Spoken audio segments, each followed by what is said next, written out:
পাওয়া না পাওয়ার দুঃখ বেদনা দুঃখ কষ্ট তো আছেই। যখন আমি ওদের কাছে এসে ওদের পাশে দাঁড়াই তখন আমার জীবনটার মধ্যে আর কোনো দুঃখই থাকে না।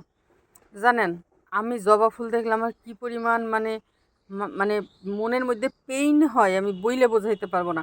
মানে একটা দেখলেই মনে হয় আমি কখন কিনবো কখন কিনবো। আমার মানে কী পরিমাণ নেশা, মানে এটা আমি বইলে বুঝাইতে পারবো না। এদের প্রতি আমার যে কী পরিমাণ নেশা।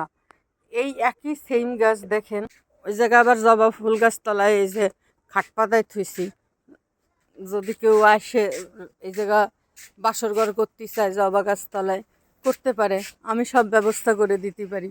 কারণ এই দেখেন আমার কাছে জবার কোনো জবাব নেই। দেখেন এইসব এই ছিঁড়ে গেল, এই জবা দিয়ে বাসর করানো হবে সবাই, মানে যারা যারা চায়।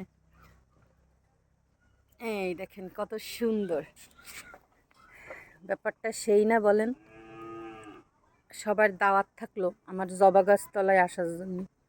আমার যখন দিনকাল মেলা ভালো যাবে তখন আমি এই জবা গাছ তলায় সবারে ডাক্কে ডাক্কে নিয়ে খাওয়ামু, বুঝছেন? একটা চুলাও বানাইছে আমার আম্মু যে নিচে।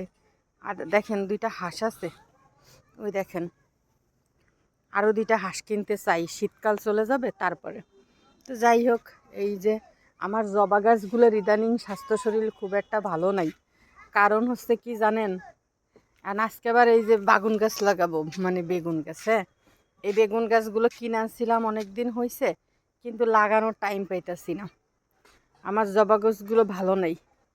আমার শীতকালীন যে গাছগুলো আছে এইগুলো আছে এখন আপাতত আমার দখলে আছে। আমি এবছর বেশি শীতকালীন গাছ কিনতে পারি না। এবার গাছের আমার কাছে মনে হয়েছে দামটাও একটু বেশি, ওই সব কিছু মিলাই আর কি হয় নাই।